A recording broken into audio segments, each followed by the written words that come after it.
Alright everyone, welcome to Sunday Live Talk Show, and it is the first week of the month of March 2022, and I pray that all of you are doing great and doing good. And today we'll be discussing about living the new paradigm. I'm sure it's going to be an interesting topic to talk about and to discuss about. I will be having Brother Benaya Abednego with us, and I'm sure our discussion is going to be a great blessing to all of you. But before we enter into the discussion, before we talk about the talk show and everything, let's prepare our hearts, let's enter into the worship, and let's ask God to be and to, recover something new in our lives through this talk show tonight. So let's bow our head and let's pray.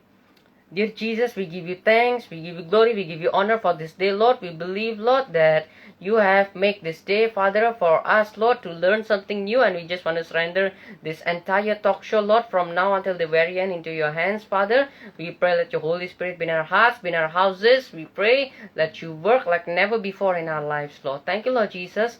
We commit this entire time into your hands, Father. In Jesus' name we pray. Amen. Hallelujah. Mari kita persiapkan hati kita dan kita akan menyembah Tuhan. Haleluya. Terima kasih Tuhan. Kami menyembah Engkau Tuhan. Kami rindu menyembah-Mu Tuhan Yesus. Terima kasih Tuhan.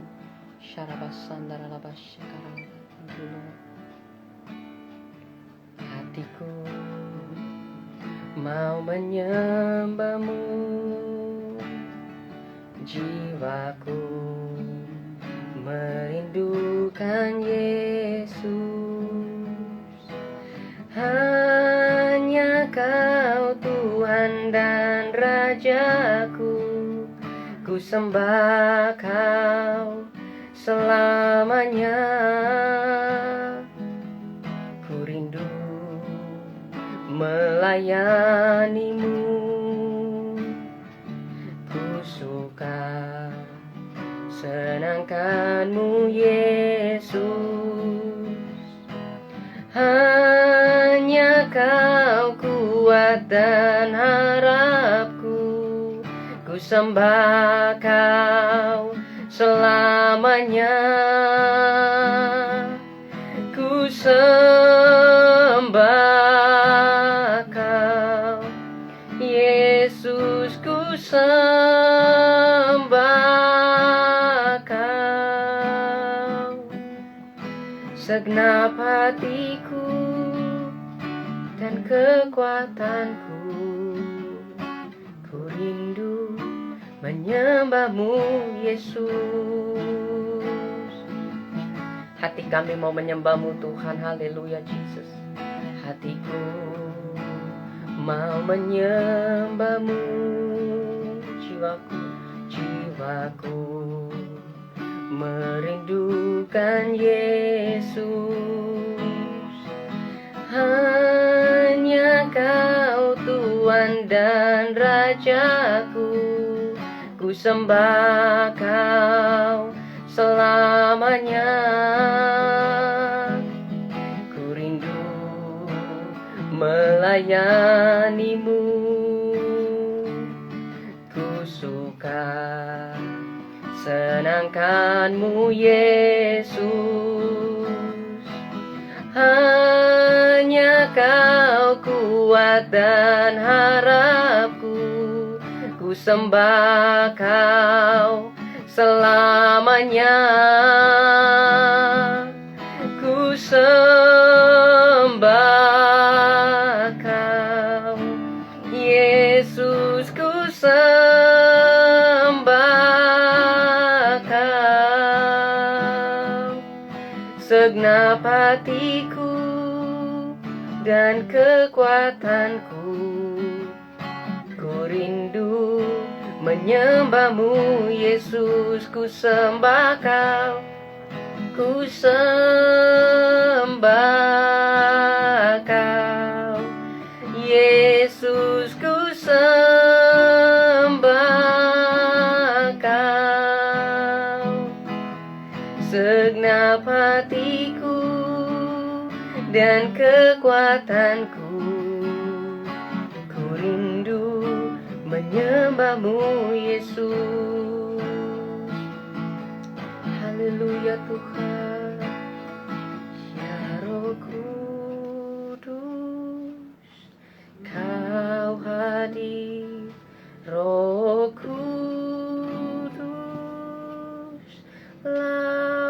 lawatlah hadirat-Mu,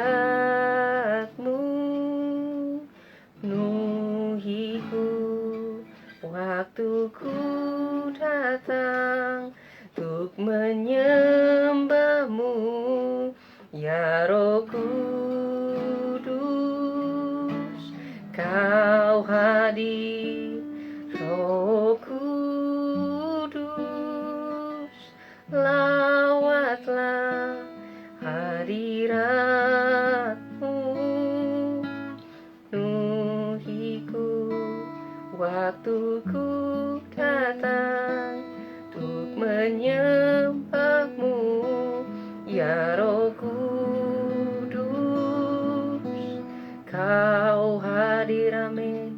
Roh Kudus, lawatlah hadirat-Mu, penuhiku waktuku datang untuk menyembah-Mu, ya Roh Kudus. Kau hadir, Roh Kudus, lawatlah hadirat-Mu, penuhiku waktuku datang untuk menyembah-Mu.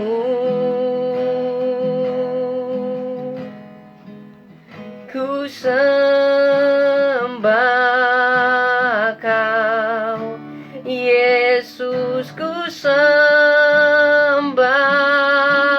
Kau, segenap hatiku dan kekuatanku. Ku rindu menyembah-Mu, Yesus. Mari Engkau yang mau sembah. Ku sembah Kau, Yesus. Yesus, ku sembah Kau, segenap hatiku dan kekuatanku. Ku rindu menyembah-Mu, Yesus. Haleluya, kami rindu menyembah-Mu, Tuhan. Kami rindu menyembah-Mu, mendengarkan firman-Mu, mendengarkan isi hati-Mu. Itu yang kami rindukan. Haleluya. Sharalama sekaramo, yaralabalala shende yaname. Kami puji Engkau, Tuhan. Kami sembah Engkau, Tuhan. Yarabashe karamo, yererebeshe larabase. Kami agungkan Tuhan. Haleluya. Sharalabase karalabalalalalabase, yaralabashe karalabase kananamo. Haleluya. Ku renungkan firman-Mu siang dan malam. Ku pegang perintah-Mu dan ku lakukan.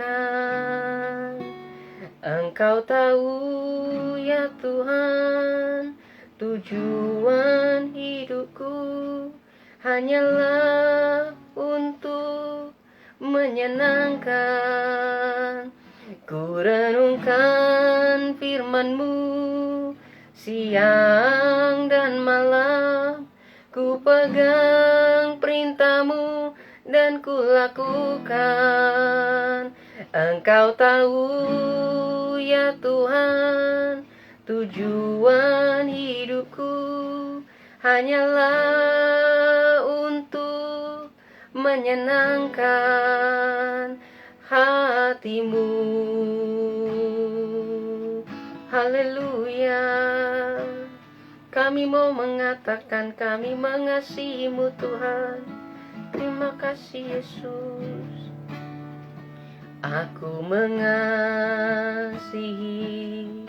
Engkau Yesus dengan segenap hatiku.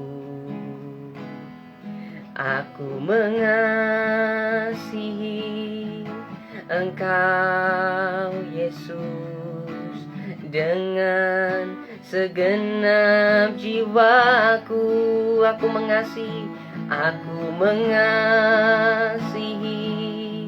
Engkau Yesus dengan segenap hatiku. Aku mengasihi Engkau Yesus dengan segenap jiwaku.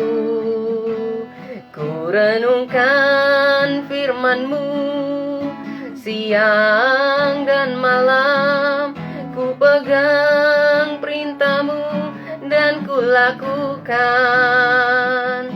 Engkau tahu ya Tuhan, tujuan hidupku hanyalah untuk menyenangkan. Ku renungkan firman-Mu siang dan malam, ku pegang perintah-Mu dan ku lakukan. Engkau tahu ya Tuhan, tujuan hidupku hanyalah untuk menyenangkan hati-Mu. Hanyalah untuk menyenangkan hati-Mu. Syaralabassikaralabo. Terima kasih Tuhan.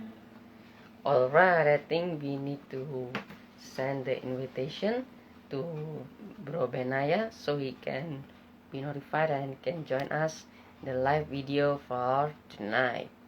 Okay, so bear with us a bit as we are inviting Brother Benaya. Okay, let's wait for the connection. Okay, I think we still need to wait for a bit.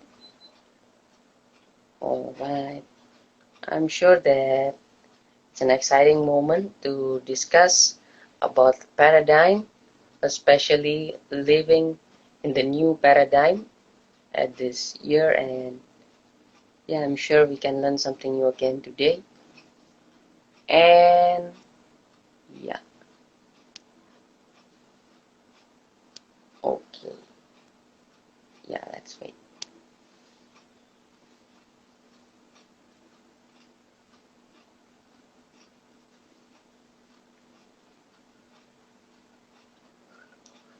Okay, yeah, I think we still need to wait a bit for Brother Benaya to join, and I'm pleased to announce to all of you that we have got all our speakers for the month of April 2022. So excited. Okay. Shalom, Kak. Halo, Shalom. Shalom Dani. Hai, Kak. Om, Apa kabar, Kak? kabar baik. Suaraku kedengeran? Dengar, Kak. Jelas, Kak. Oke, that's good. Oh, wow. Lagi sibuk apa nih, Kak? Wah, Akhir-akhir? senang. Aku lagi isoman. Oh, ya? Karena, iya, jadi ini sudah semingguan deh. Gitu, nggak apa-apa, that's okay. Iya. Tetap semangat. Mantap. Keren. Jarang loh, Kak, ada orang yang masih walaupun isoman tapi tetap masih mau melayani Tuhan, masih mau berbagi. Ya, Kan walaupun di rumah sendiri, di kamar sendiri, that's okay dong. Kan kita Iya. live nih, ya nggak? Betul. Iya. Benar. Tapi thank you udah Kak. diundang nih, ya, Thank dan you, ya. Kak. Senang bisa kehadiran Iya. Kak Benaya di live Instagram pada malam hari ini. Mungkin aku mau Sama-sama. awal pertanyaan aku nih begini nih, Kak. Kan Mm-mm. ya teman-teman mengenal kakak mungkin ya pelayanan ya. Mungkin boleh dijelaskan nggak kak saat ini tuh melayani sebagai apa dan di mana gitu kak. Supaya mungkin yang belum tahu bisa tahu nih kak. Saya itu melayani di GBI Gatsu, ya, Gatot Subroto. Saya menangani pemuda, ya, di unit pemudanya, di Oke. pembinaan pemuda dan anak, gitu. Oke. Nah, Mm-mm. nih aku kan cukup ngikutin nih ya pemuda dan ibadah Ya, pemudanya GBI Gatot Subroto ya, ya. Khususnya lewat Instagram itu ya, and to be very iya. honest juga sangat memberkati, luar biasa sekali. Aku Amin. yakin kalau ibadah bisa memberkati itu pasti itu juga karena pemimpin-pemimpinnya yang luar biasa. So, salut buat Kak Benaya, Kak Angga dan semua leader-leader yang ada di GBI Gatsu juga luar biasa sekali. Ya. Cuman yang aku mau tahu gini Kak, pernah nggak sih Mm-mm. terbersik gitu dalam pikiran kakak? Mungkin sekitar 10 atau 15 tahun lalu gitu. Bahwa satu hari Mm-mm. kakak akan menggembalakan atau memimpin pemuda-pemuda yang kalau dibilang sedikit juga nggak sedikit, lumayan banyak gitu kak. Dan ya bakal dipercayakan sampai saat ini gitu kak. Nggak pernah sih ya, nggak pernah kepikiran. Karena kan, to be honest, kakak itu sebetulnya orangnya eh, introvert ya, Oh ya? tertutup. Oh iya, terus juga apa namanya, jarang mau muncul lah. Ya, Hmm, kakak juga orang yang sebetulnya ada perasaan-perasaan minder juga seperti itu. Tapi puji Tuhan ya, semua hmm, kan karena kebaikan Tuhan, semua karena betul. kemurahan Tuhan ya. Jadi Betul.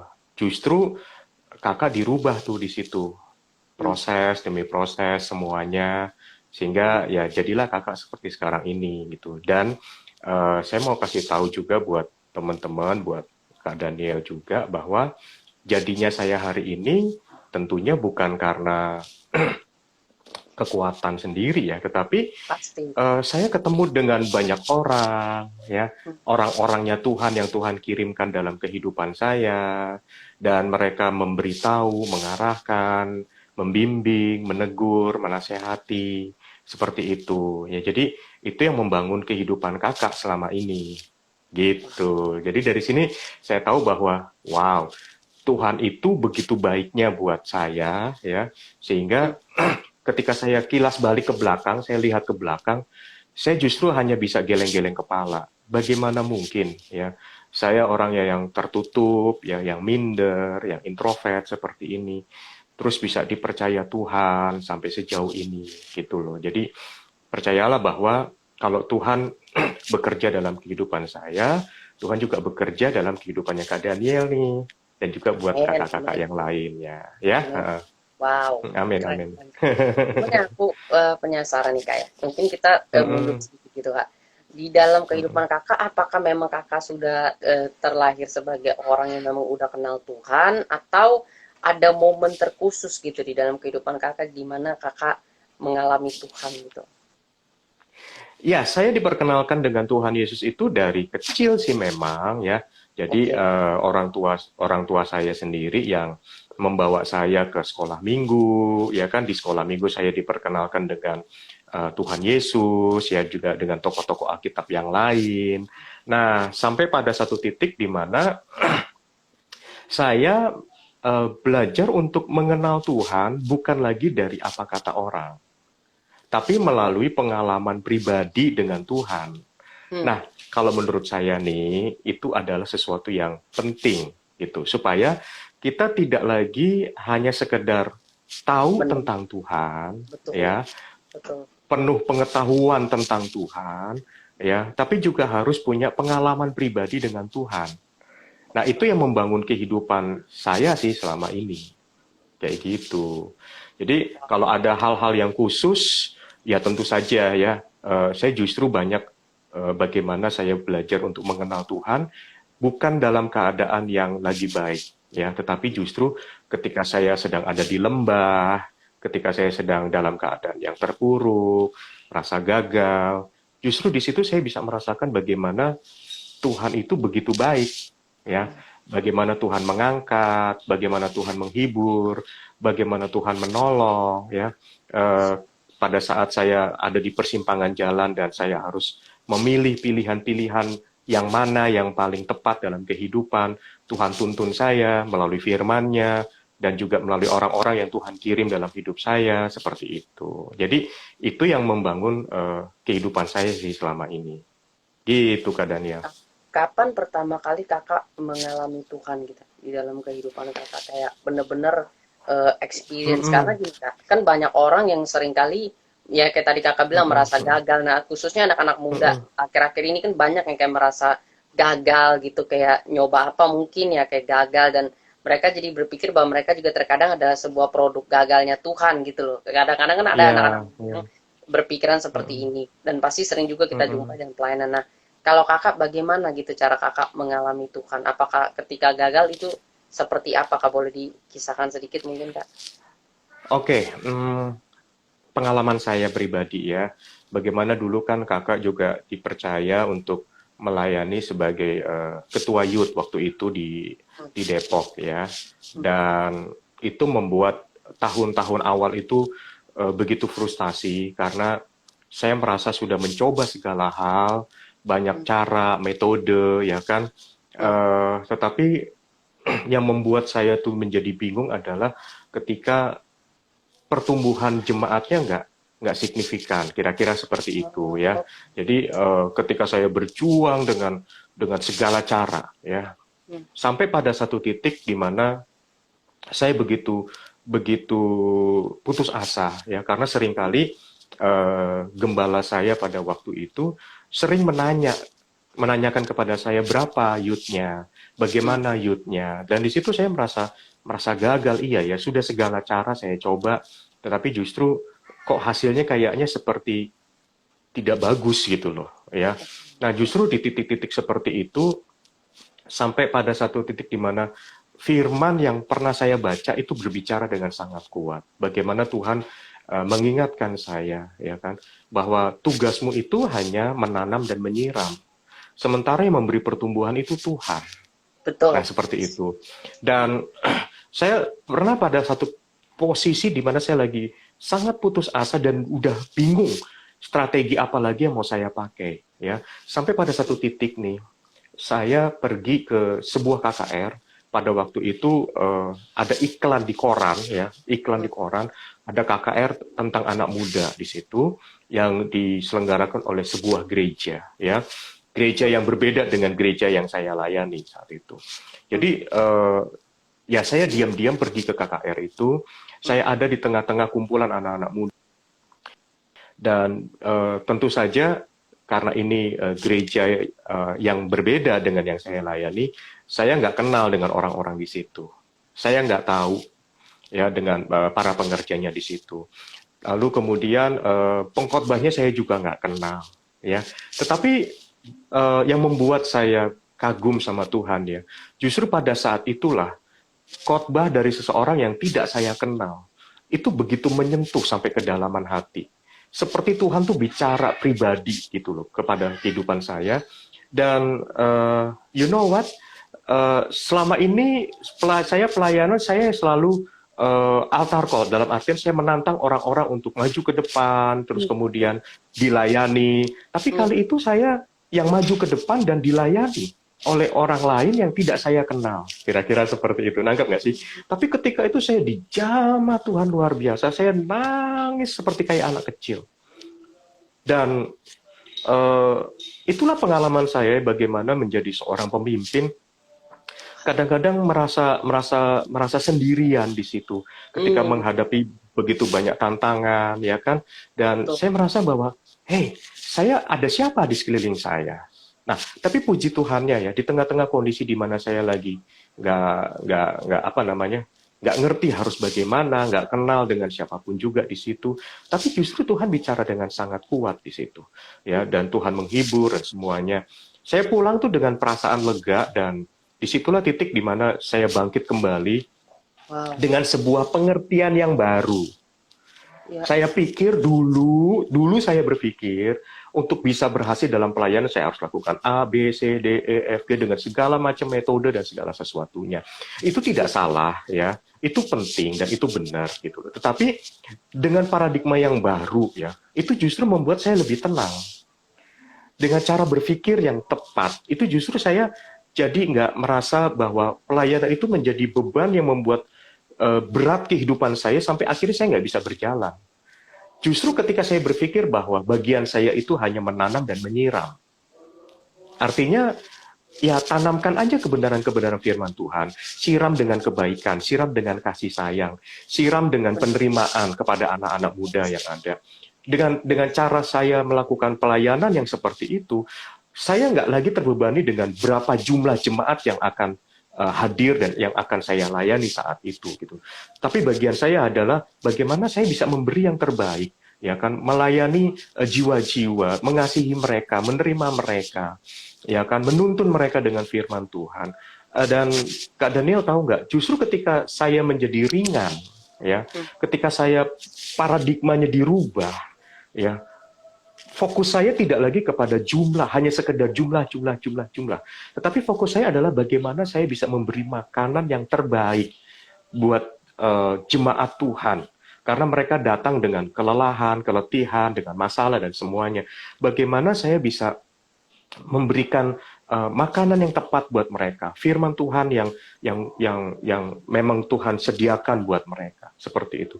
Dan justru pada saat menjadi ringan ya, ketika saya tidak terbebani lagi dengan hal-hal yang memang bukan harusnya beban saya, tapi itu adalah bagiannya Tuhan.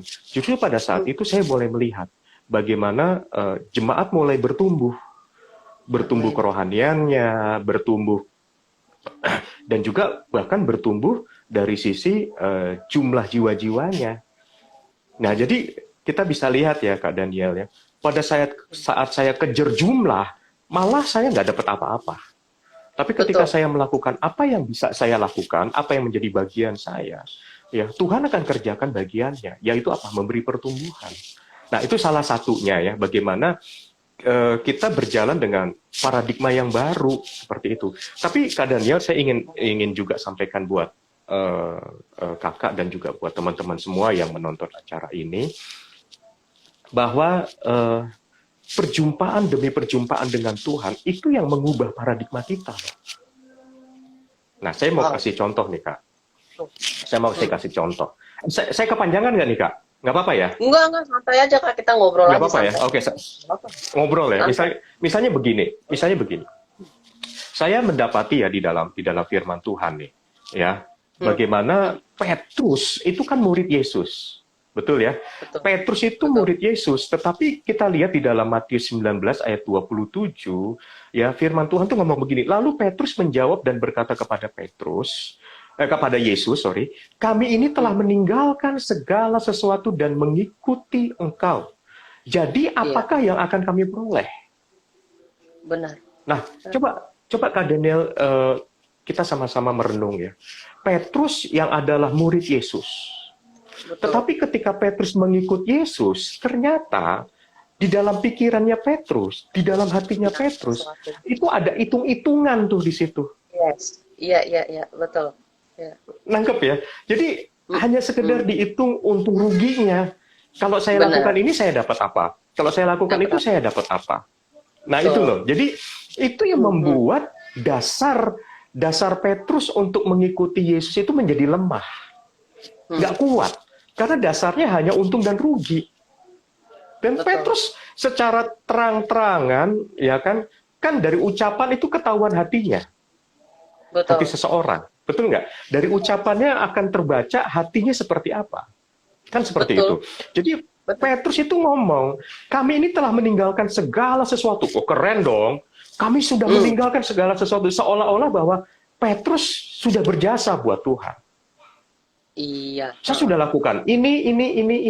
So, sekarang saya dapat apa? Apa yang akan kami peroleh? Nah, Kak Daniel, kebayang nggak dengan dasar yang seperti ini ketika kita menjadi murid Yesus? Itu dasarnya lemah banget gitu loh. Itu dasarnya lemah banget. Dan terbukti kan, pada waktu Yesus berkata bahwa anak manusia akan mati, disalibkan, dan akan bangkit pada hari yang ketiga. Dan justru di situ Petrus ngomong bahwa sekali-kali hal itu tidak akan terjadi. Istilahnya begini, seolah-olah Petrus ingin berkata begini, kalau ada apa-apa denganmu Tuhan, langkahi dulu saya, hadapin dulu saya. Iya gitu, ngerti nggak sih? Jadi dia merasa bahwa dia yang paling berjasa, ya kan? Dia yang paling bisa jagain Yesus dan nah gitu, ya. Tetapi kita bisa lihat ya, justru pada waktu Yesus ditangkap, ya, Yesus dibawa, ya, untuk ditanyakan, ya, ditanya-tanyain seperti itu. Justru pada saat itu Petrus yang menyangkali Yesus, ya kan? Dan sebelumnya Yesus sudah ngomong loh tentang Petrus. Sebelum ayam berkokok, kamu sudah menyangkali aku 3 kali, kan gitu. Bener kan? Dan Petrus saat itu masih menyangkal loh. Nggak mungkin.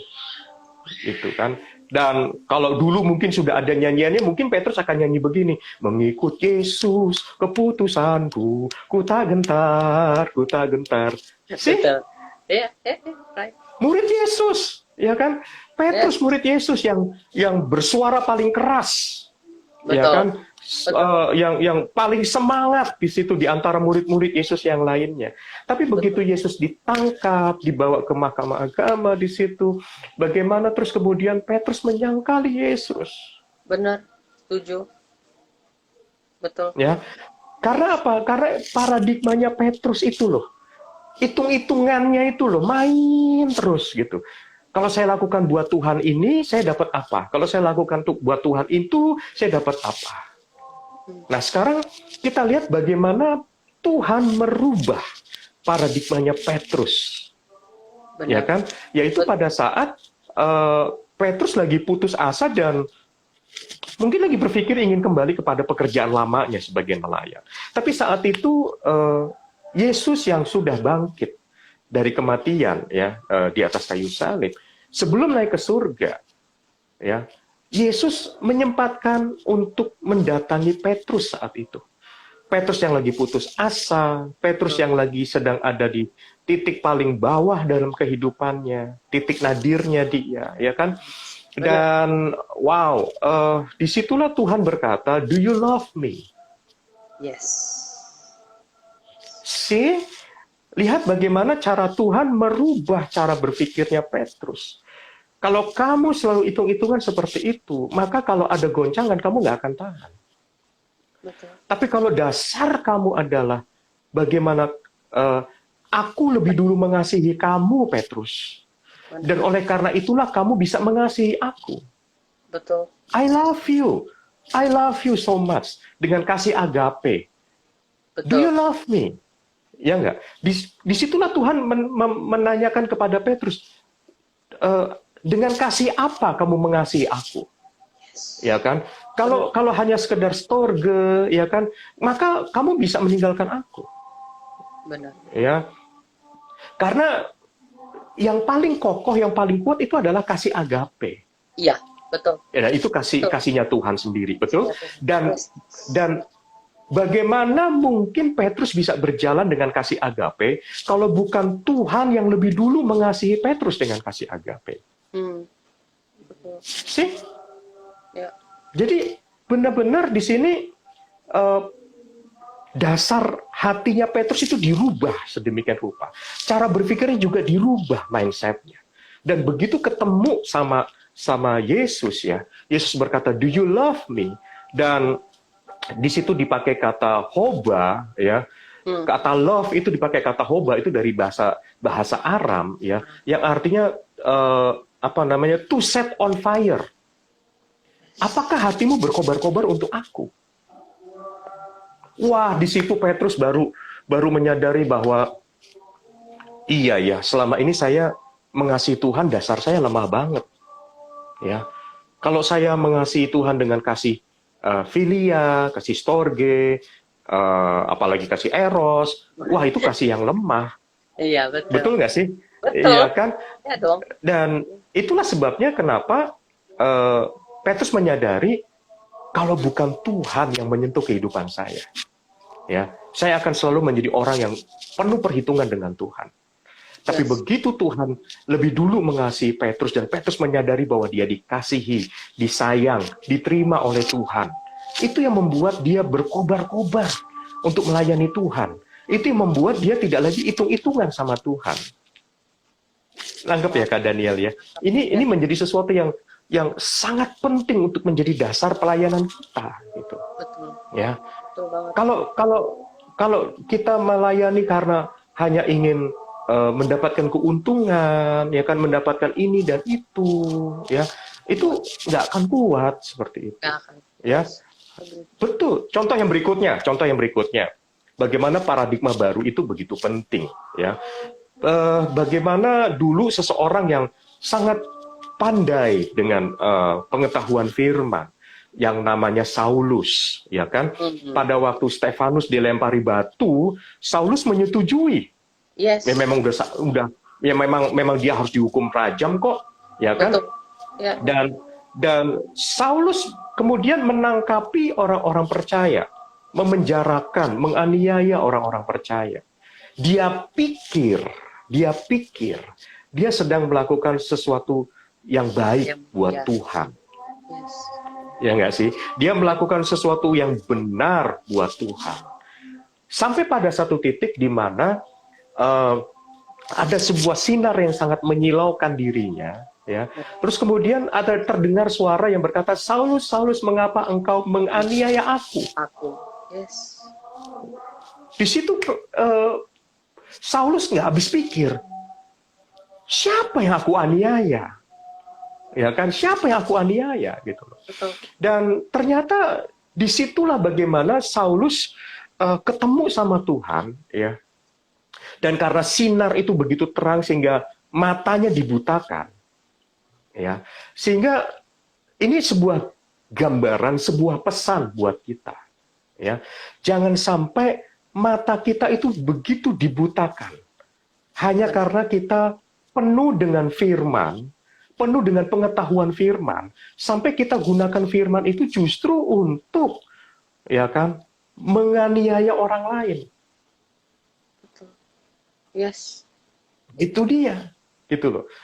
Jadi itu yang Saulus lakukan. Saulus berpikir, ya, dia sudah lakukan hal yang baik, sudah lakukan hal yang benar buat Tuhan. Dan dia merasa bahwa ya memang itulah caranya, memang orang percaya harus ditangkepin. Kalau perlu dirajam sampai mati. Betul. Gitu. Yeah. Tapi begitu Tuhan datang dan menyentuh kedalaman hatinya, hatinya Saulus, ya, dia berganti nama dari Saulus menjadi Paulus, tetapi bukan cuma namanya yang berubah, hatinya ikut berubah. Yes. Nah, jadi perubahan itu harus dari dalam, Kak Daniel. Benar.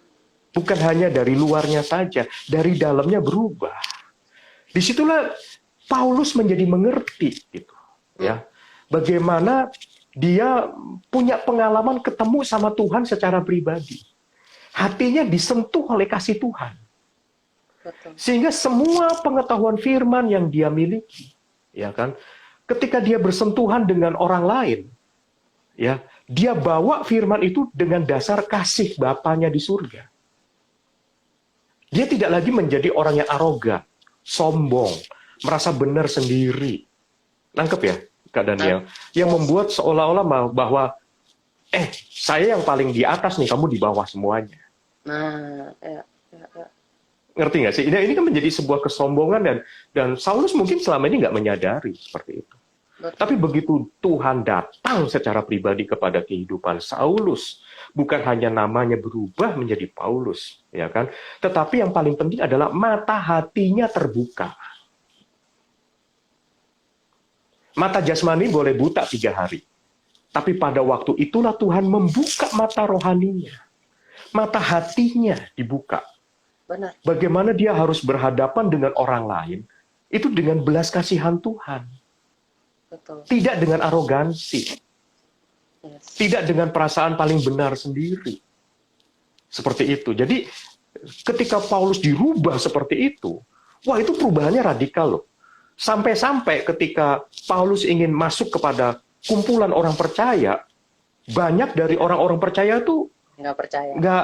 nggak percaya kalau Paulus itu sudah berubah, Betul. gitu loh. Betul. Ya kan, dipikirnya masih Saulus model lama, tapi Benar. ternyata sudah diubah menjadi pribadi yang baru, pribadi yang diperbaharui gitu loh. Dan pada saat kapan? Pada saat Saulus ketemu sama Tuhan secara pribadi. Dan disitulah dia mengubah namanya menjadi Paulus, ya. Yang penting juga hatinya diubah, lalu juga mata hatinya dibuka sama Tuhan. Pendekatannya kepada jiwa-jiwa totally different.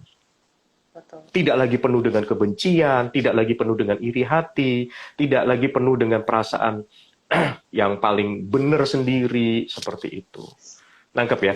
Justru pada saat dirubah cara berpikirnya, cara pandangnya, nah disitulah Paulus bisa dipakai Tuhan dengan luar biasa. Betul. Setuju. Bagaimana Paulus tetap menjadi pribadi yang sungguh-sungguh sama Tuhan, ya, tetapi juga penuh dengan belas kasihan dari Bapanya di surga. Betul.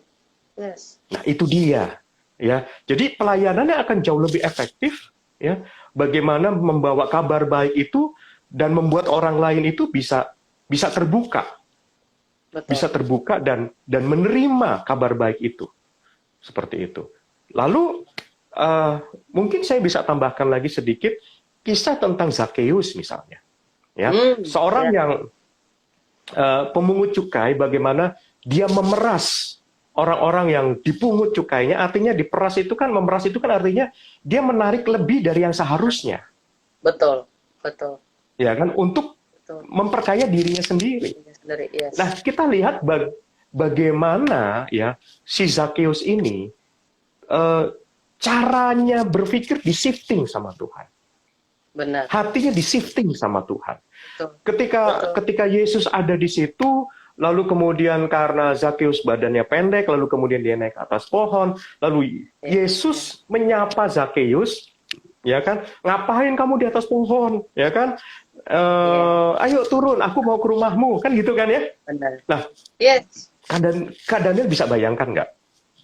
Seseorang yang tadinya nggak punya teman, seseorang yang tadinya dikucilkan, disebelin, ya kan, karena memang sikapnya ya yang memeras banyak orang. Tapi begitu ketemu sama Yesus, Yesus menerima Zakeus, ya, dengan keadaannya yang saat itu, dengan keadaan dari hatinya yang nyebelin, bikin kesel banyak orang, ya kan. Lalu kemudian Yesus ingin makan di rumahnya Zakeus. Nah, Kak Daniel bisa bayangkan nggak?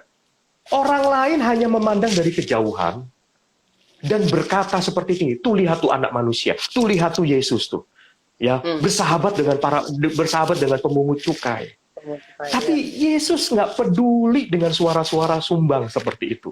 Yesus tetap ke rumahnya Zakeus, makan di rumahnya Zakeus, ngobrol sama Zakeus, satu meja makan dengan Zakeus.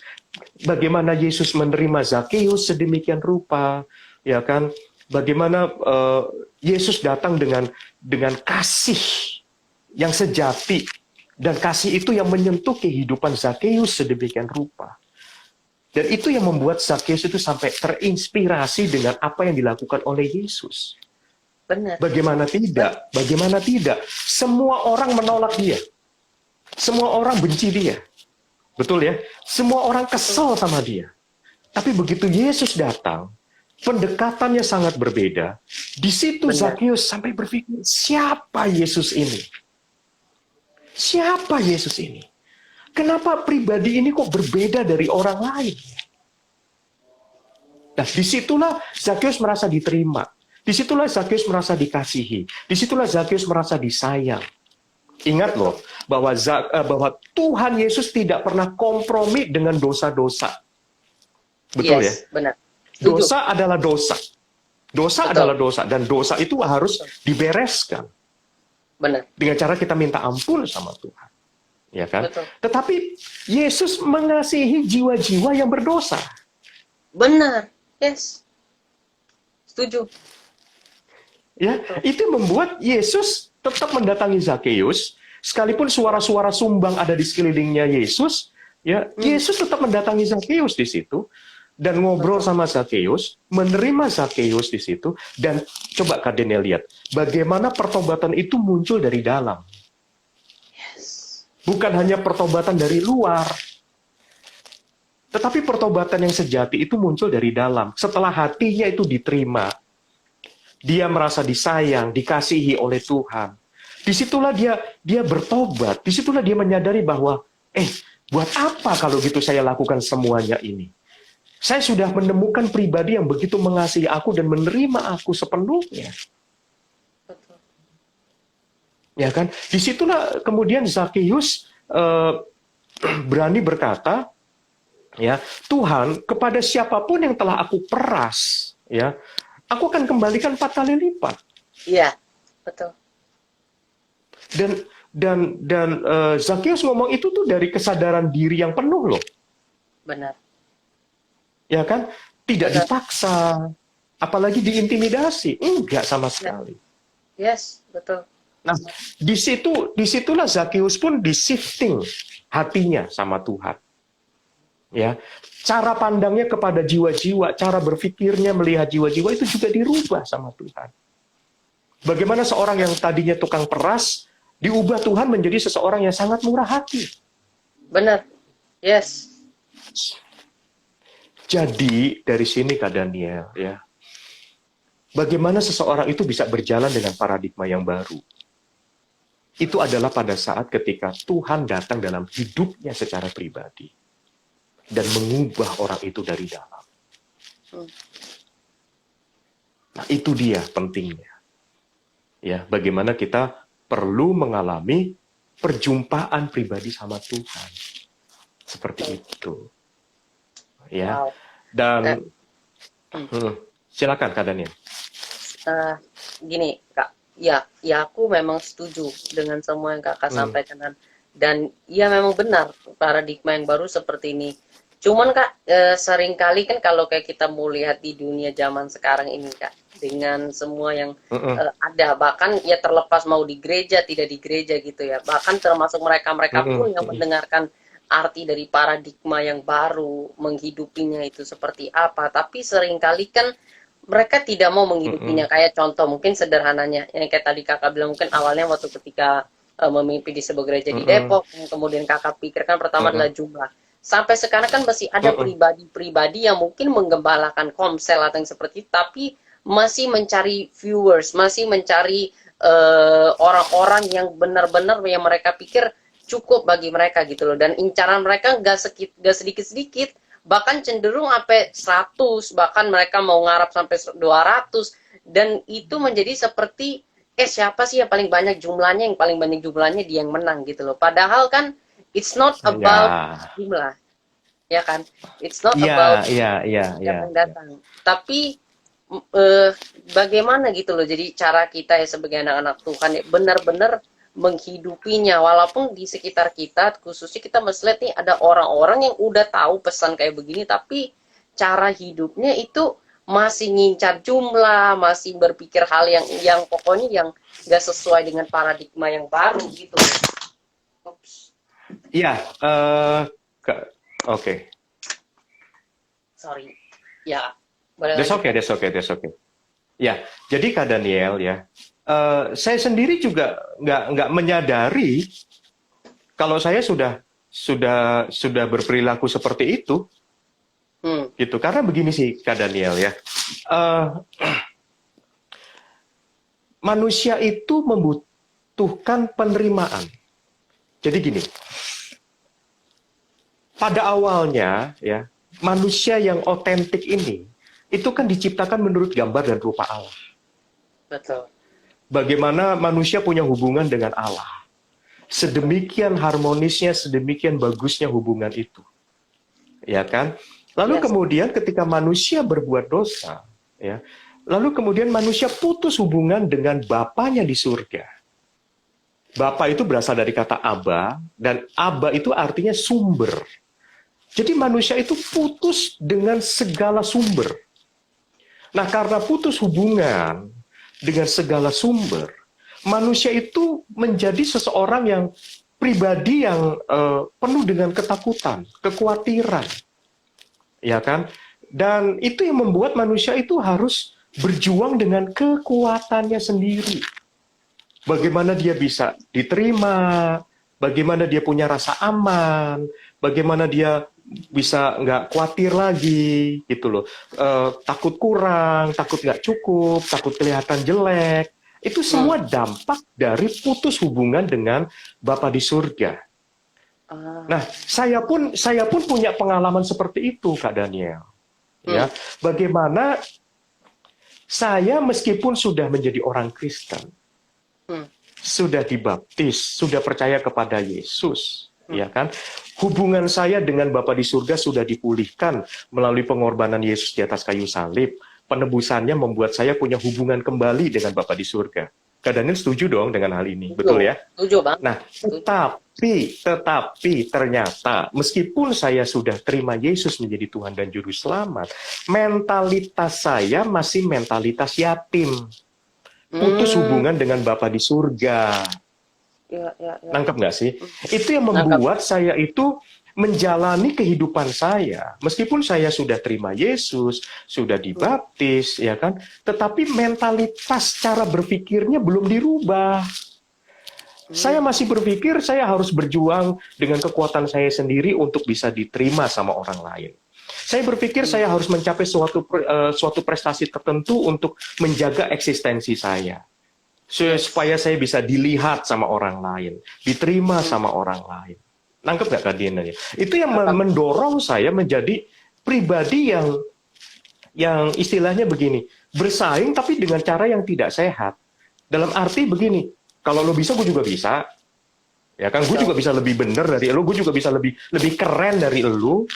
Benar. Kira-kira kan Jadi begitu, ya kan? Lah iya, itu kan tapi bersaing atas dasar yang rapuh. Kalau saya kalah, kalau saya kalah nanti saya nggak diperhatiin. Kalau saya kalah nanti saya disingkirkan. Kalau saya kalah nanti saya nggak diterima dan semuanya. Dan saya hidupi kehidupan saya seperti itu bertahun-tahun, bahkan berpuluh-puluh tahun. Meskipun saya udah jadi orang Kristen. Nah, saya perlu dirubah cara berpikirnya. Ya. Ketika saya ada di titik nadir itu, ketika Tuhan bicara, ya, aku nih bapakmu, kamu tuh anakku. Wah, di situ saya merasa, wah, apa yang menjadi beban berat selama ini diangkat sama Tuhan, menjadi dibebaskan sedemikian rupa. Betul. Jadi gini, saya tidak lagi melakukan sesuatu untuk supaya saya disayang sama Tuhan. Kenapa? Ya karena memang saya sudah disayang Tuhan. Dan kasih Tuhan kepada saya itu sedemikian komplit, utuh, dan sempurna. Nangkep nggak Kak Daniel? Kasih Bapa di surga buat saya itu sedemikian utuh dan sempurna. Sehingga tidak ada lagi perbuatan baik saya yang bisa menambahkan kasih Bapa buat saya. Betul. Kenapa? Karena saya memang sudah dikasihi dengan kasih yang utuh dan sempurna. Betul. Justru karena saya merasa sudah dikasihi lebih dulu, diterima lebih dulu, itu yang membuat saya, ya, memacu saya untuk berbuat baik. Betul. Untuk melakukan hal yang benar. Yes, betul. Dasarnya tidak lagi kompetisi yang bersaing dengan cara yang tidak sehat. Dasarnya bukan lagi karena saya pengen diterima, pengen disayang, pengen dikasihi. Tidak lagi dasar itu. Gitu. Kenapa? Karena paradigmanya udah dirubah. Benar. Saya dikasihi, saya diterima, saya disayang, saya tidak lagi menjadi yatim di dunia ini karena Bapa di surga adalah Bapak saya. Dia yang menjamin kehidupan saya. Saya nggak perlu khawatir lagi dengan apa yang saya makan, minum, pakai, ya kan? Karena Bapa di surga sudah mengatakan melalui firman-Nya, kamu nggak perlu khawatir. Ya kan, burung di udara Tuhan yang pelihara, bunga di ladang Tuhan kasih pakaian yang bagus, Ya kan? Apalagi kamu, apalagi saya. Saya anak Bapa di surga. Yes. Pasti saya Setuju. dipelihara lebih dari burung-burung di udara, lebih dari bunga-bunga di ladang. Yes. Yes. Nah, Setuju. dengan dasar itulah kemudian saya membangun pelayanan. Tidak lagi dengan paradigma yang lama. Dan Kak Daniel, saya mau kasih tahu, perubahan ini justru selama terjadi baru 2-3 tahun belakangan ini loh. Selama pandemi ini. Saya tuh direset sama Tuhan. Justru di dalam pandemi ini saya merasa bahwa selama ini pelayanan yang saya bangun, yang saya pikir hebat, keren, mentereng, dan semuanya, itu dibuat nol sama Tuhan. Wow. Saya berada pada satu titik di mana saya gagal, saya frustasi, saya nggak mampu apa-apa. Ya kan? Saya takut kelihatan jelek di mata orang lain. Saya takut nggak diterima oleh orang lain. Justru di titik itu, Tuhan itu banyak bicara kepada saya. Kamu lihat dasar pondasi kamu selama ini dalam pelayanan itu rapuhnya seperti itu. Kamu berpikir kamu harus melakukan sesuatu supaya kamu disayang sama aku, kata Tuhan. Wow. Padahal, ya kan, firman Tuhan sendiri mengatakan, saya pada saat masih berdosa pun sudah disayang sama Tuhan. Yes. Betul. Ya kan? Dan karena begitu besar kasih Allah akan dunia ini, sehingga dia mengaruniakan anaknya yang tunggal, sehingga barang siapa yang percaya kepadanya tidak binasa melainkan beroleh hidup yang kekal. Itu kan kasih yang begitu besar, utuh dan sempurna. Itu Tuhan taruh dalam hidup saya. Saya dilimpahi, dibanjiri dengan kasih dari Bapa. Itu yang membuat mindset saya berubah. Jadi, kalau saya mau katakan begini sih Daniel, itu memang Tuhan yang berinisiatif untuk datang dalam hidup saya. Bicara heart to heart sama saya.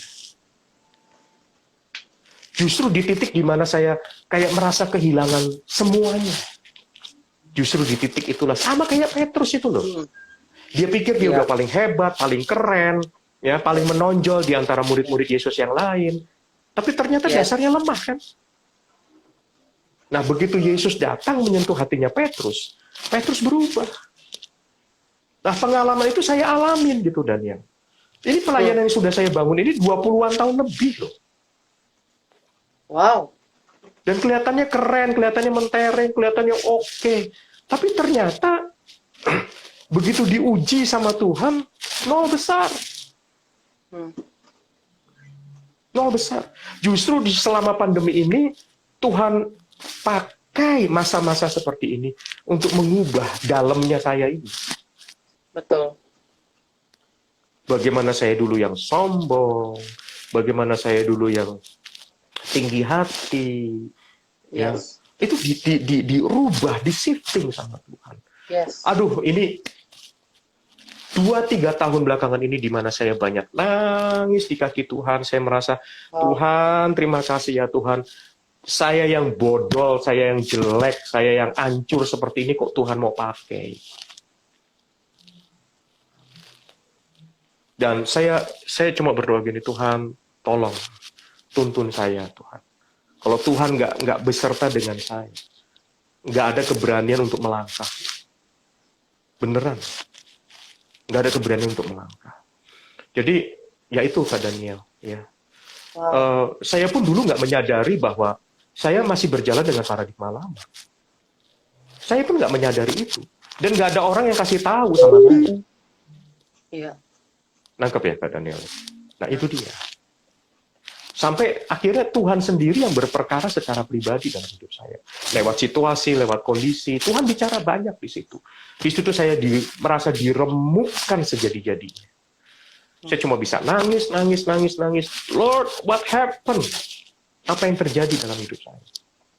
Saya pikir saya udah hebat, saya udah keren, saya udah bisa lakukan banyak hal. Tapi ternyata di mata Tuhan, no.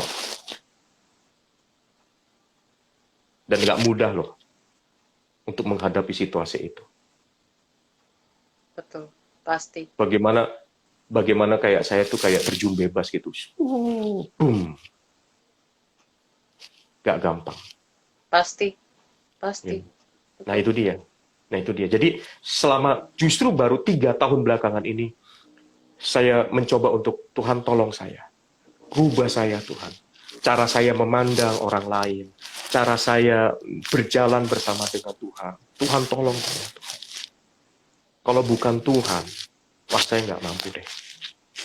Gitu loh. Saya nggak Wow. mau lagi mengulangi yang dulu gitu loh. Nangkep nggak Hmm. sih? Ya kan? Nangkep. Yes, yes. Yang dulu udahlah, yang dulu udahlah, ya. Yang Yes. dulu yang saya anggap sebagai sebuah kebanggaan, sebuah keberhasilan, ya udahlah. Tapi sekarang Tuhan lagi mau memunculkan sesuatu yang baru di dalam Hmm. kehidupan saya secara pribadi. Kayak gitu sih. Ngeri ya, Wow. Kak Daniel ya. Ngeri. Bagaimana saya Alhamdulillah. sudah Tapi, melayani, wow. dan tiba-tiba saya benar-benar mengalami peremukan yang sedemikian dan berkata, wow, ternyata selama ini itu hanya kosong, nol, nggak ada artinya apa-apa. Ngeri loh. Gitu. Sakit ya, Puji Kak, Tuhan sih. prosesnya. Pasti. Jangan ditanya deh. Jangan ditanya deh. Itu habis. Habis. Sampai nggak ada kekuatan lagi sampai ya ampun, saya bisa ngapain lagi ya. Wow. Sampai bahkan gini, Hmm. kalau bukan karena Tuhan kirimkan orang-orangnya untuk menghibur, untuk mengangkat saya, memberikan kekuatan, ya kan, saya bisa curhat sama mereka. Wah, saya mungkin udah hilang kali. Betul. Beneran. Benar, ya, benar. Nah, tapi Tuhan itu baik. Artinya begini, sekali Tuhan pegang seseorang, dia nggak akan lepaskan.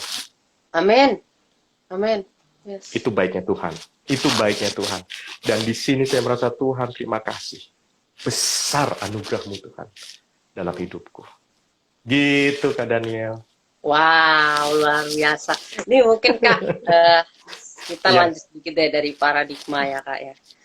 Kita Iya. melihat ya situasi di tempat kita tinggal juga ya, di bangsa kita gitu Kak. 3 tahun terakhir ini ya, dimana Kakak juga tadi sempat sharing Kakak diproses lewat paradigma ini. Cuman yang aku penasaran gini Kak, bagaimana cara Kakak dan mungkin tim pada saat itu memanage gitu Kak, perubahan yang terjadi di antara ya kehidupan anak-anak youth yang dipimpin pada waktu itu juga ya Kak, dari mungkin yang tadinya ibadah mungkin bisa ketemu tatap muka secara langsung dan lain sebagainya gitu, tiba-tiba menjadi online, dan itu pun dilakukan juga via Instagram. Nah, ini ide seperti ini tuh munculnya dari mana Kak, waktu awal-awal itu Kak? Ya sebetulnya sih ya kita lihat aja ya bagaimana dulu pada waktu normal lah istilahnya sebelum pandemi ya. Ya mana kebayang sih, mana kebayang ya di mana kita semua harus ada di rumah. Lalu ada beberapa waktu lamanya di mana kita itu memang kayak freezing ya, kayak beku gitu, kayak bengong. Betul. Ya betul. ampun, kalau gitu kita mesti ngapain ya? Yes. Ngerti nggak sih? Dan sebetulnya apa yang kita lakukan itu kan sebuah langkah-langkah kecil, langkah-langkah sederhana di mana ya udah coba aja dulu.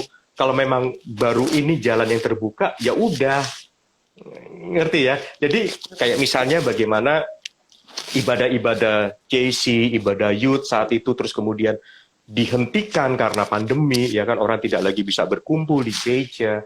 Mendadak semua menjadi serba online.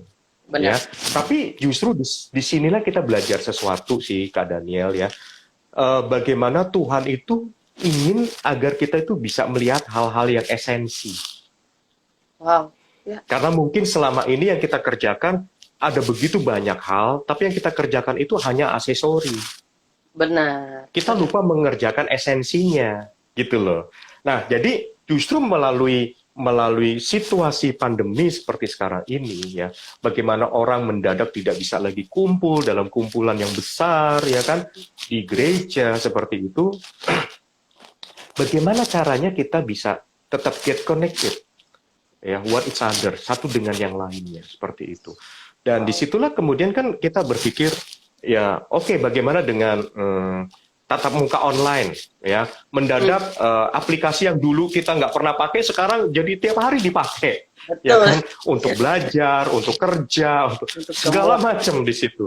Nah, Yes. itu dia. Dan disitulah kita diajar untuk menjadi orang Kristen yang lentur. Orang Wow. Kristen yang lentur.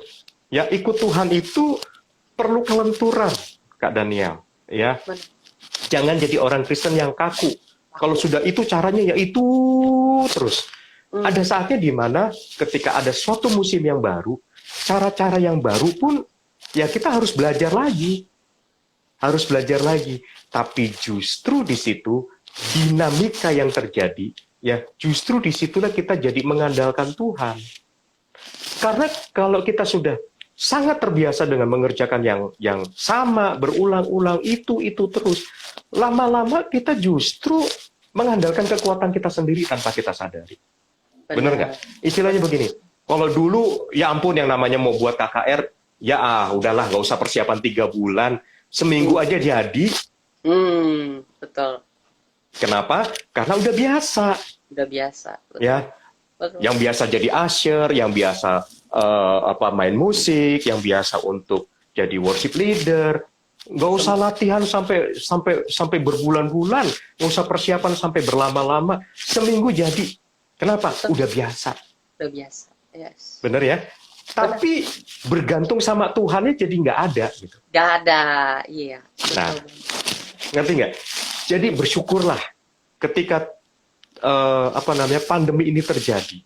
Tuhan gunakan pandemi ini untuk merubah paradigma kita sebagai orang percaya. Ya, bagaimana kita bisa mendoakan orang lain lewat aplikasi misalnya. Kalau dulu kan rasanya kalau nggak ketemu langsung, ya kan pengurapan nggak langsung dineplok di kepalanya, itu rasanya bukan pengurapan. Bukan pengurapan. Nangkep ya. Tapi sekarang mau nggak mau. Ya. Sekarang Betul. mau tidak mau, ya kan? Ternyata kuasa Tuhan itu tidak bisa dibatasi. Betul. Baik pertemuan secara langsung ataupun melalui online sekalipun, kita harus bisa begini. Bagaimana caranya agar pengurapan Tuhan tetap turun? Betul. Meskipun kita tidak ketemuan secara langsung. Betul. Nah, justru disitulah kita jadi bergantung sama Tuhan, nggak? Iya, justru itu poin. Nah, itu poin pentingnya. Itu esensinya bagaimana kita mengandalkan Tuhan. Wow. Gitu loh. Karena kan kita juga merasa begini, apa iya ya, saya bisa doain orang sakit dari jarak jauh, lewat telepon, lewat aplikasi, terus kemudian orang itu bisa sembuh. Nyatanya bisa? Bisa, sangat bisa. Nyatanya bisa, nyatanya orang tetap bisa dijamah sama Tuhan lewat ibadah online. Betul. Yang penting adalah ketika kita melakukannya, ya, ada roh Tuhan berjalan bersama kita, Amin. menyertai kita. Amin. Ya, bagaimana Tuhan menuntun kita dalam setiap ibadah-ibadah yang ada di situ, sehingga ketika orang melihatnya, orang tuh dijamah hatinya. Amin. Nah, disitulah kita bisa melihat bahwa Allah kita itu adalah Allah yang tanpa batas. Allah kita itu tidak bisa dibatasi oleh keadaan situasi apapun juga. Yes. Yes. Itulah Allahnya Kak Daniel dan Allahnya saya dan Amin. Allahnya juga teman-teman semua yang menyaksikan. Yes. Yes, setuju. Allah itu adalah yang luar biasa keren, Allah yang luar biasa hebat.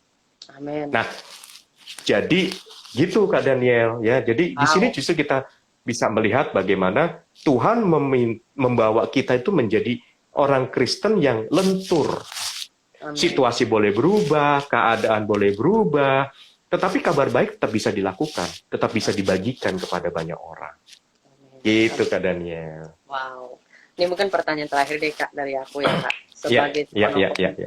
Sebagai seorang pemimpin gitu kayak sebagai memimpin anak-anak muda, generasi-generasi Yeremia, generasi-generasi milenial gitu ya kayak apa yang menjadi kerinduan hati kakak hari-hari ini untuk terjadi di kehidupan anak-anak generasi milenial ini, generasi Yeremia ini Kak? Saya tuh sebetulnya sungguh-sungguh bergumul ya Kak Daniel. Bagaimana anak-anak muda ini bisa mengantisipasi masa depan. Ya, bagaimana perubahan-perubahan ini sedemikian cepatnya. Ya, kita sebagai orang percaya jangan sampai kemudian menjadi tertinggal dari orang-orang dunia. Bukankah kita justru menjadi terang, ya, menjadi orang-orang yang berdampak, ya, di tengah-tengah situasi dengan perubahan yang semakin cepat, ya. Bagaimana kita bisa mengantisipasi kehidupan kita sebagai anak-anak muda, sebagai generasi Yeremia, ya, menjadi prajurit yang gagah perkasa. Jadi baik secara spirit, ya, secara mentally, ya, tapi juga secara kehidupan sehari-hari, kita ini bisa menerobos gitu. Nah, makanya kan kita perlu untuk mempersiapkan diri kita sendiri, ya. Bagaimana kita hubungan kita sama Tuhan, harus dijaga kedekatan kita, keakraban kita sama Tuhan. Ya, jangan tinggalkan firman Tuhan, baca dan renungkan firman Tuhan setiap hari. Muji nyembah Tuhan. Tapi juga kita juga harus mau dirubah mental kita, jiwa kita, ya, cara berpikir kita diselaraskan dengan kebenaran-kebenaran firman Tuhan. Supaya ya itu tadi, ya, bagaimana cara Petrus berhadapan dengan jiwa-jiwa, cara Paulus diubah Tuhan ketika melayani jiwa-jiwa, itu dirubah semuanya. Ya, kenapa? Karena cara berpikirnya dirubah, cara pandangnya dirubah sama Tuhan. Nah, kita perlu mengalami peristiwa pengalaman seperti itu. Lalu berikutnya juga bagaimana kita mengantisipasi masa depan dengan cara mempersiapkan diri kita sebaik-baiknya. Ya, kita mengupgrade skill kita.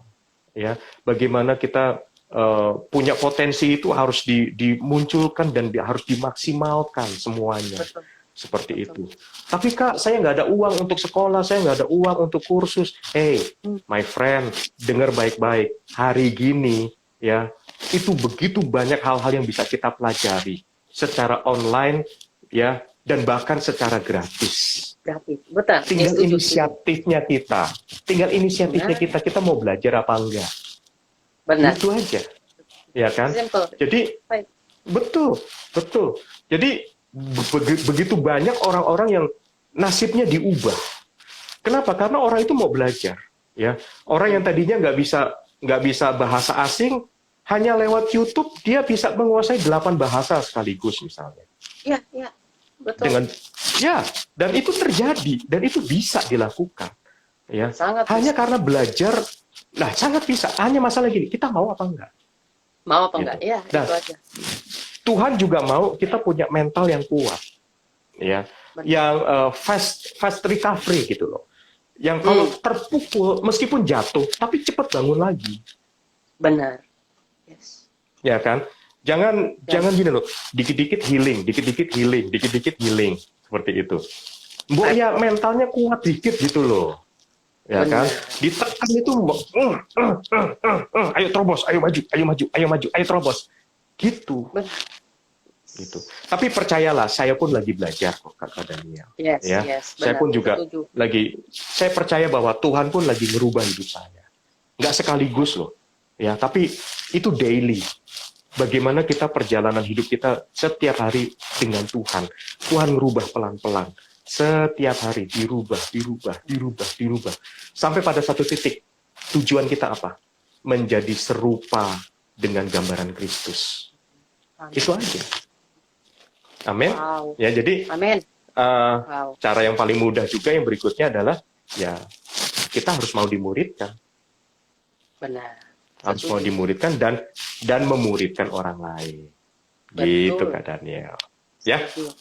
Wow, Oke. dahsyat Kak, luar biasa. Jujur aku sendiri sangat terberkati dan belajar banyak lagi hari ini. Terima Sama-sama, kasih banyak Kak Kak, Daniel. atas Ya. semua yang nonton, dan diri aku pribadi aku mengucapkan banyak terima kasih untuk semua sharing Sama-sama. kesaksiannya. Mungkin sebelum kita tutup dalam doa, dan aku juga berdoa bagi kakak dan teman-teman semua, mungkin entah mengapa Tuhan taruh satu pujian aja di hati aku yang mungkin ya kita bisa nyanyikan bersama dimanapun kita berada malam hari ini. Dan biarlah Tuhan lawat kita melalui satu pujian ini. Nggak usah pikirin apapun, nggak usah pikirin tempat, lokasi teman-teman berada. Nyanyi aja, ya, nyanyi aja bersama. Lalu kita akan langsung tutup di dalam doa. Mari kita angkat pujian yang bersama. Ku rasakan kasih-Mu Tuhan, Ku rasakan kuasa-Mu Tuhan. Ku rasakan kasih kuasa Roh Kudus. Ku rasakan kehadiran-Mu. Mari pejamkan matamu dan nyatakan bersama. Ku rasakan kasih-Mu Tuhan. Ku rasakan kuasa-Mu Tuhan. Ku rasakan kasih kuasa Roh Kudus. Ku rasakan kehadiran-Mu. Curahkanlah kuasa-Mu Tuhan.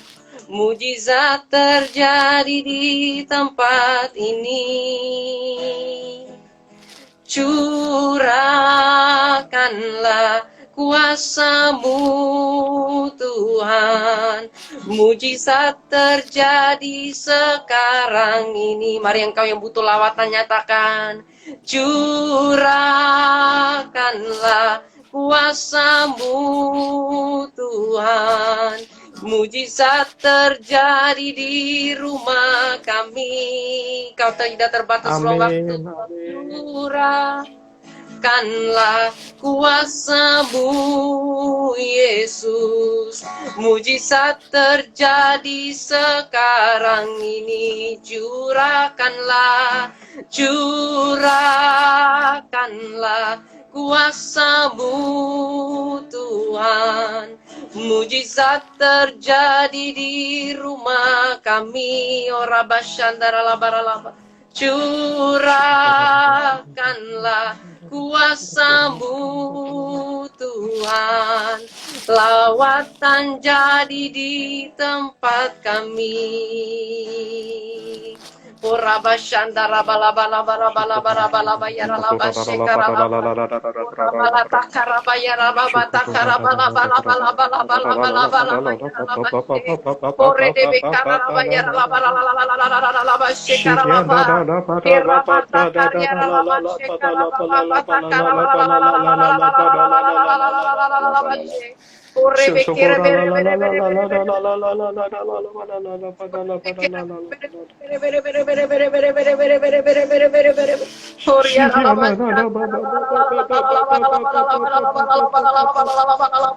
Engkau menjamah pribadi lepas pribadi yang hadir malam hari ini Tuhan.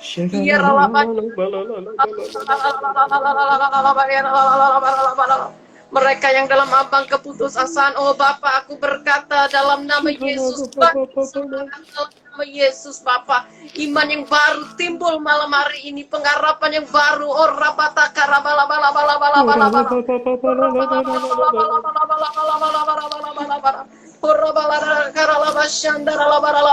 mereka yang terus mengandalkan pikirannya, oh dalam nama Yesus aku berkatakan, andalkan Tuhan. Andalkan Tuhan ya rabashandara balabalabalabalabalabashandara labashandara Rebeka rabalabalabalabashandara laba Kiara labashandara labanya sandara labaralabaralabaralaba Kiara labashandara labaralabaralabaralabaralaba Kiara labashandara labaralabaralabaralaba. Tuhan, mau berdoa bagi setiap anak-anak-Mu yang hadir malam hari ini, Tuhan. Oh Bapa, mereka yang membutuhkan pemikiran yang baru, Tuhan. Paradigma yang baru, Bapa. Tercurah malam hari ini dalam nama Yesus, Bapa. Tercurah malam hari ini dalam nama Yesus, Bapa. Aku berdoa untuk setiap mata, setiap pribadi yang hadir, yang sedang menyaksikan. Terima dalam nama Yesus paradigma yang baru. Tuhan Roh Kudus, Engkau berbicara kepada mereka pribadi lepas pribadi. Engkau lawat mereka pribadi lepas pribadi. Pemulihan jadi malam hari ini. Kelepasan jadi malam hari ini. Kau berkati keluarga demi keluarga. Kau berkati setiap anak-anak muda, Bapak, mereka yang mungkin sedang dalam kebimbangan akan masa depannya. Oh Bapak, Kau tunjukkan kasih setiamu. Kau tunjukkan rencanamu bagi kehidupan mereka, Bapak. Dan biarlah segalanya, biarlah mereka mengutamakan Engkau dan mengandalkan Engkau, ya Bapak. Jama pribadi lepas pribadi, Bapak. Shekarabata karabalabalabalabalabalaba.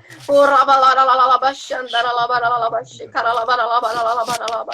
Tuhan, apa berdoa biarlah api itu muncul dalam setiap anak-anak muda hari ini, Tuhan. Biarlah api itu membakar mereka, Bapa, dan menjadikan mereka generasi-generasi anak muda yang mencintai Engkau, Bapa, dan yang mengutamakan Engkau dalam segala hal yang mereka lakukan, Bapa. Tuhan, apa berdoa secara khusus, Tuhan, untuk hamba-Mu, Tuhan Kabena, yang telah menjadi berkat bagi kami malam hari ini, Bapa. Oh Tuhan, Kau yang tahu setiap kerinduan hatinya, Kau yang tahu setiap kebutuhan hatinya, Bapa, dan hamba tahu, Tuhan, segala sesuatu yang telah Kau taruh di dalam hatinya, Tuhan, pasti akan Kau genapi, Bapa. Pasti akan Kau genapi dengan cara-Mu yang dahsyat dan luar biasa, Bapa.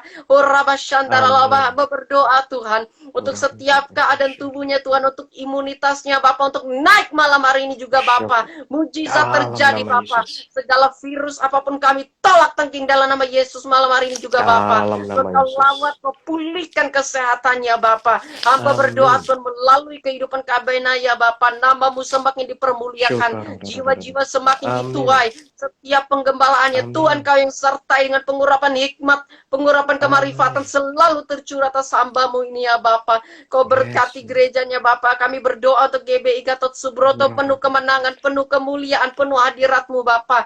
Bahkan dari setiap ibadah-ibadah JC yang ada, Tuhan, Kau berkati, Bapa. Biarlah hadirat-Mu selalu nyata, Bapa, dalam setiap ibadahnya, Bapa. Terima kasih, Tuhan Yesus. Kami berdoa untuk bangsa Indonesia, Tuhan. Berkati presiden kami, wakil presiden kami, seluruhnya, Tuhan, Kau berkati, urapi mereka dengan hikmat, Tuhan. Kami juga berdoa, Bapa, untuk bangsa yang sedang mengalami peperangan, Tuhan. Kami berdoa, biarlah ada damai sejahtera, Bapa. Biarlah ada ketenangan, Bapa. Biarlah tidak ada lagi peperangan, Tuhan, dimanapun, Tuhan. Bagi Ukraina maupun dimanapun, Bapa. Kami berdoa, biarlah damai Kristus ada dalam hati dan pikiran setiap oknum-oknum, Bapa, untuk tidak melakukan hal-hal yang tidak berkenan di hadapan-Mu, Bapa. Terima kasih, Tuhan Yesus. Kami mau menutup perjumpaan kami malam hari ini, tapi kami tahu, Tuhan, kami berakhir malam hari ini, tetapi Engkau tidak pernah berakhir dalam beracara dalam kehidupan kami, Tuhan. Kami tahu, Tuhan, Engkau selalu nyata, Tuhan. Engkau selalu nyata dalam kehidupan setiap kami. Terima kasih, Bapa. Kami mau menyerahkan kehidupan kami, pekerjaan kami, kuliah kami, pelayanan kami, dan semua yang kami lakukan ke dalam tangan-Mu. Biarlah Engkau disenangkan, Bapa, melalui apapun yang kami lakukan. Terima kasih, Tuhan Yesus. Terima kasih, Bapa. Terima kasih, Roh Kudus. Salam dalam satu nama. Kami menutup ibadah kami menutup talk show kami malam hari ini. Dalam nama Tuhan Yesus Kristus. Mari kita senang sudah diberkati dan percaya sama-sama kita katakan amin. Amin. Terima kasih banyak, Kakak. Kak Daniel, terima kasih sudah diundang. Terima Luar kasih, Kak. biasa. Tuhan Yesus Thank you buat memberkati kesempatannya. Thank you, Kak. Tuhan Yesus Sama-sama, berkati teman-teman Tuhan semua. berkati. Aku pamit undur diri ya. Stay safe, stay healthy. God bless you all. See you. Bye-bye. God bless.